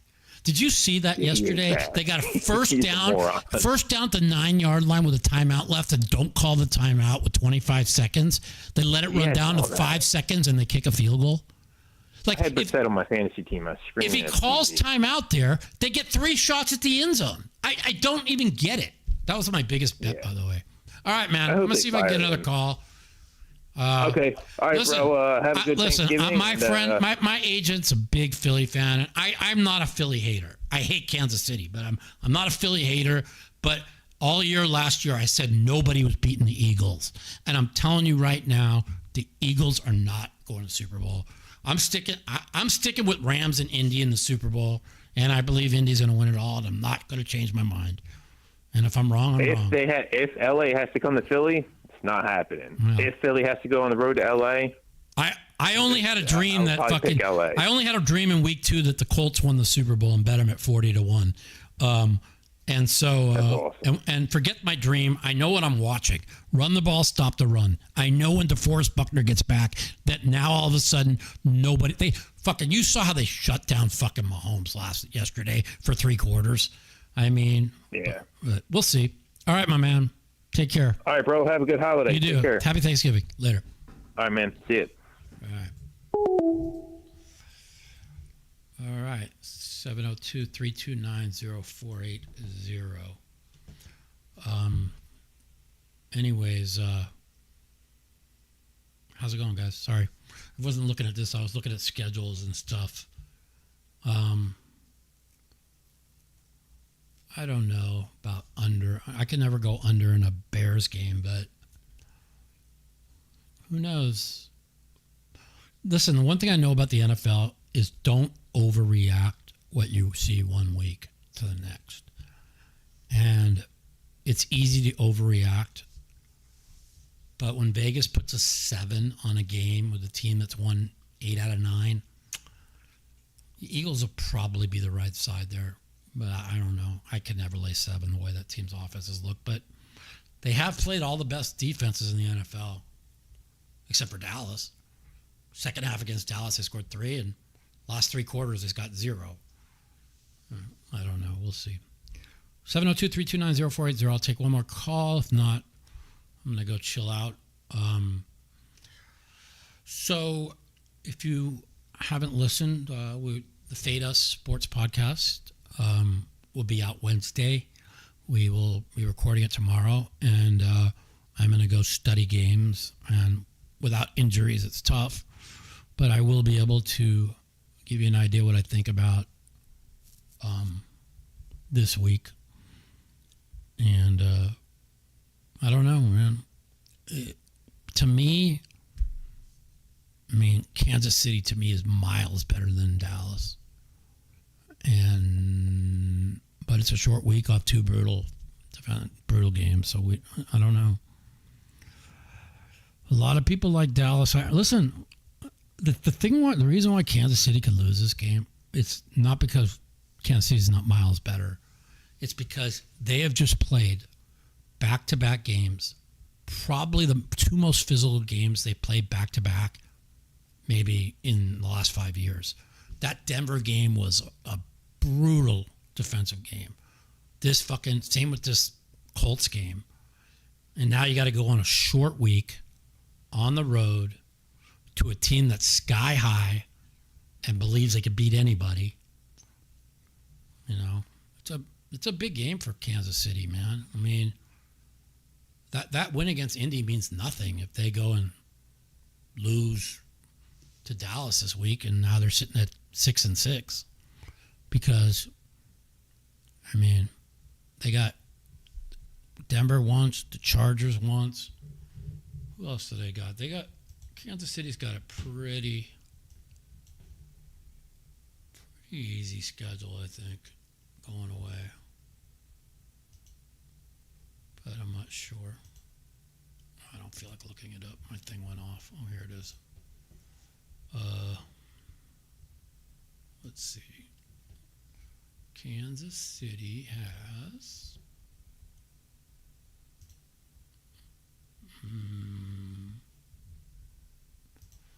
I know they have Denver at home. I know they have the Chargers at home. And so they play at Dallas, and then they play that Texan team who nobody wants to play. That Texan team's defense is so nasty. and they play the Texans at home. But last year, the Texans at home completely outplayed them in that playoff game. Special teams is the only reason why they won the game. And the Chargers. Okay, yeah, they play at the Titans and at the Raiders. So the Titans are a win. At the Raiders are a win. I truly believe they'll beat the Chargers at home and the Broncos at home. So, yeah, I mean, if they lose this game, even if they lose this game, I see 11-6 should get them in the playoffs. And, the home games against the Texans, they're just good. They don't lose at home. That's why everybody's like, oh, Indy's not a real team. Oh, Indy dominated your team for 3 quarters in your building, and the coach gave it away, and you won by 3 in overtime, but Indy's not real. All right, guys. I am going to try and figure out some winning games. And check us out at the Theta Sports Podcast if you don't have it downloaded. And check us out on Wednesday. And everybody have a very happy Thanksgiving. I love you all.